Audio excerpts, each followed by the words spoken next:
ونيجي بقى البارت 2 من الفسيخ بتاعنا. عملنا فيديو الفسيخ وتخليله وعملناه ازاي. هنيجي بقى نفتحه النهارده اخيرا بقى هنفتح على الفسيخ بتاعنا. بس تعالوا اقول لكم انا حصل لي ايه وانا بفتح على الفسيخ ده. والاول كده قبل ما اقول لكم حصل لي ايه، تعالوا اقول لكم الخطوات من الاول للاخر. انا فتحت عليه ازاي. ادي كل الميه اللي اتسردت منه يا جماعه. شوفوا بصوا، انا ما اتسردتش منه ميه كتير، ما نزلش ميه منه كتير، لا بالعكس، نزل منه حاجات ميه كده بسيطه خالص. تمام كده عشان انا كاميرا كويس. انا اتنصحت بقى خلاص وجيت فتحت وجبت المقص كده، ومش هفتح كيس يعني، لا انا جبت المقص كده وترك يلا مره واحده كده على طول. تمام كده يا حبايب قلبي. يلا ان كنت معايا واصله لغايه هنا كده، فين اللايك الحلو بتاعك؟ انا مستنياه منك. بوريكم دلوقتي هو كمان، شوفوا من جوه برضو لسه ما سردش، لسه كده هنخش من جوه بقى خالص ونفتح تك تك كده خالص، وهوريكم بقى ايه اللي حصل لي كمان وانا بفتحه خالص. زي ما انتوا شايفين كده ادي الملح وبشاير جميله ولونه روعه. وهنشوف بقى طراوتها كده مع بعض. تعالوا بقى نبص كده، الله الله الله الله الله الله الله الله. شوفوا طريه ازاي بقى ومنفوخه ازاي. انا ابدعت المره دي، ما تنكروش بقى، انا كده ابدعت. بس برضو يعني يا فرحه ما تمت، هنشوف ايه اللي حصل لي برضو. انا نزلت منها الملح اهو زي ما انتم شايفين، وبصوا بقى مدى ثروتها. بص انا عايزه اوريكم السمنه اللي يعني الحاجات اللي جوه دي عباره عن سمنه. انا هقول لكم ايه الفرق ما بين السمك البوري ده واللي انا عملته قبل كده. هحط لكم لينك الفيديو اللي كان فيه اخطاء الفسيخ برضو في صندوق الوصف عشان ترجعوا له برضو وتشوفوه.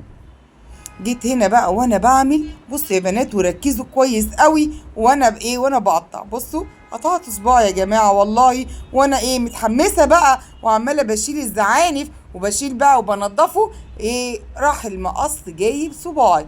اسكت؟ لا ما اسكتش ابدا. لفيت بايدي كده بمنديل وكملت ولا كاني في حاجه خالص. كل ده عشان خاطركم انتوا، ويلا انتوا عشان خاطري بقى حطوا اللايك الحلو بتاعك انت وهي. يلا. وفتحت اهو على الفسيخ، وعايزه بقى كنت متحمسه جدا اشوفه عمل ايه ولا لونه ايه. وقلت اول ما فتحت عليه قلت انا يعني انا مش مسجله الحته دي، انا كان نفسي اسجلها لكم. اول ما فتحت قلت بقيت اقول الله الله الله الله.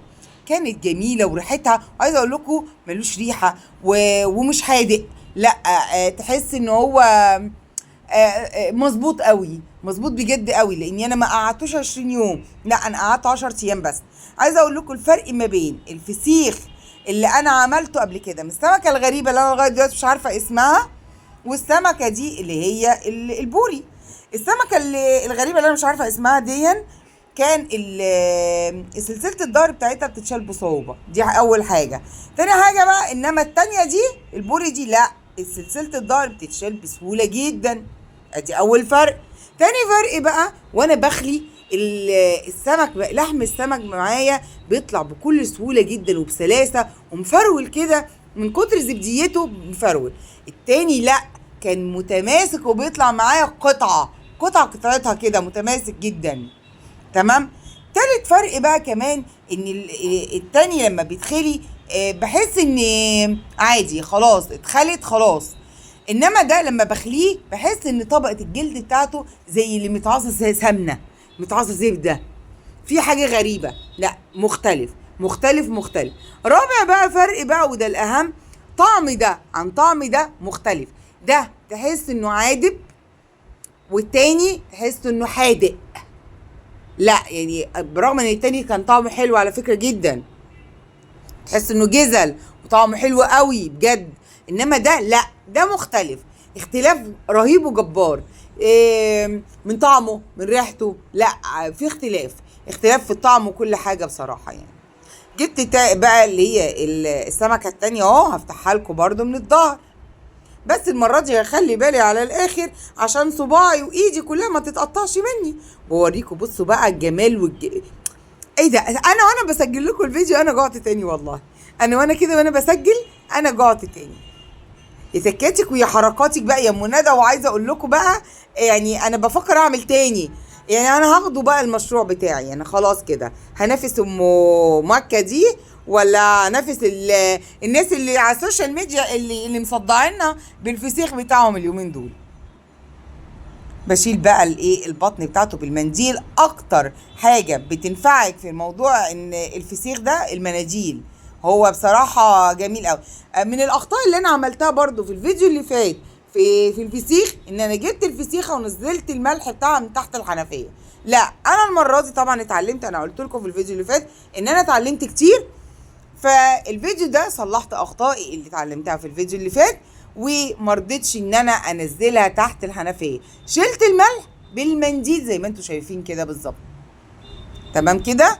والمره دي بقى انا خليتها من الظهر. تعالوا بقى ايه نشيل سلسله الظهر واخليها لكم بقى اوريكم العظمه دي، الحلاوه دي، الجمال ده، الطعامه دي، الريحه الجباره دي. بتوع يايا بقى وايه القرف ده ومش عارفه والله. اركنوا لنا بقى على جنب كده، علشان ايه احنا من عشاق الفسيخ يا جماعه، واللي ما بياكلش فسيخ يبقى ما بيفهمش في الاكل اصلا، من الاخر كده يعني. انا بوريكم مدى. شوف بصوا بقى، بصوا عامله ازاي. بوريكم بصوا طراوتها عامله ازاي. شوف طالعه بالمعلقه ازاي. انا عايزه اقول لكم جباره بجد والله، بجد ريحه وطعم ويعني وملمس وطريقه زي الزبده. زبده والله يا جماعه، زبده. لا بجد في فرق ما بين البوري واي سمك تاني. انا عايزه اقول لكم ان انا جبته بعد كده شويته. لا روعه روعه. يعني انا كنت بجيب السمك اللي هو الكبير ده اللي هو الماكريل، يعني مش عارفه انتوا بتقولوا عليه ايه. كنت بشويه. طعمه كويس، بس لا ده عدى المراحل. وبعد ما خليته انا حطيت كل سمكه في طبق. انا عايزه اقول لكم يا جماعه ان كل سمكه لها طعم مميز. يعني السمكه اللي في الطبق الصيني ده لا احدى من السمكه التانيه اللي في الطبق الاصفر ده. وتقريبا اكتشفت ان السمكه مدى حدقتها بيرجع ان التانيه اصغر من دي. الصغيره بتحدق اكتر من الكبيره. الكبيره كانت لو استمرت اكتر من كده او قعدت اكتر من كده لا كانت اتملحت قوي. هنا بقى انا رحت لما بعد ما خليتها حطيتها في بطرمان. الاول حطيت في البطرمان شويه زيت، وبعد كده رحت حطيتها زي ما انتم شايفين كده. وحتى سلسله الظهر مش هرميها، هحطها برده. عصرت ليمون بقى كده. هفضل اعصر ليمون براحتك بقى. عايزه تحطي شطه وهي كده، انا حطيت حبه بعد كده على فكره. عايزه تحطي شطه تمام، مش عايزه تحطي براحتك. بس اعصري ليمون، وده احسن حاجه يعني ان انت بتحافظي عليه. ان اصلا مش هاكله دلوقتي، انا هسيبه هركنه شويه، هركنه في التلاجة شويه، وبعد كده ابقى اطلع ابقى اكل منه زي ما انتم شايفين كده. وطبعا انا ما كانش عندي فلفل احمر، حطيت فلفل اخضر. اي فلفل على فكره. هو الفلفل الاحمر احسن، بس يعني ما جراش حاجه، ما فيش فلفل احمر خالص يعني انا مش هقف. حطيت فلفل اخضر، ما قالش لا. حطيت على وشه زيت اهو زي ما انتم شايفين عشان يحفظه لي كمان. تمام. وهقفل بقى.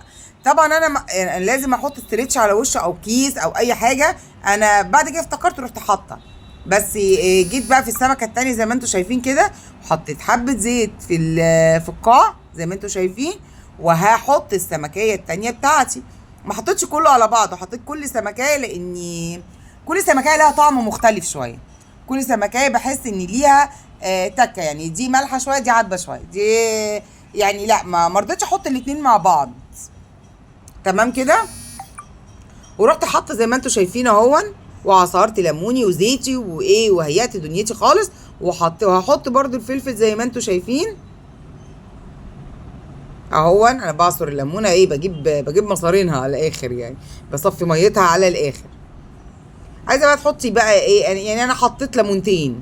انت عايزه تحطي ليمونه وبعد كده لما تيجي تحطي تغرفي في الطاوله ترشي ليمونه تانية، ده ترجع لك انت بقى. بس الليمون الفسيخ والرنجه دوهم الليمون ده من الاخر يعني. تمام كده يا حبايب قلبي. انا هو زي ما انتم شايفين حطيت بقى، هحط الزيت بقى على وشه كده، واروح حاطه افتكرت بقى كده، واروح جايبه ادي الفلفل الاول اهو زي ما انتم شايفين.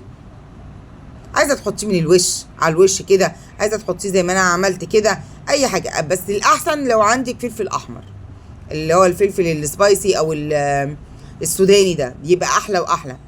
جبت اهو، بصوا زي ما انتوا شايفين كده. افتكرت بقى ان انا لازم احط زي استريتش عليه كده عشان ما يدخلوش اي هوا خالص. جبت اهو زي ما انتوا شايفين كده اهو.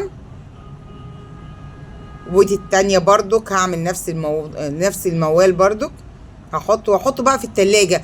اجي بقى هاكل بقى براحتي بقى، يعني هطلع حته واكل واكل مع بصل بقى، مع رنجة. يعني هتبقى اكله جميله جدا بصراحه. ويلا بقى يا حبايب قلبي، لو كنت وصلتي معايا لغايه هنا حطي اللايك الحلو بتاعك، وقولي لي بتتابعيني من انهي حته بالظبط. عندي فضول اعرف حبايبي ومتابعيني بيتابعوني من انهي حته. بحبكم في الله كتير قوي، وباي يا احلى متابعين في الدنيا.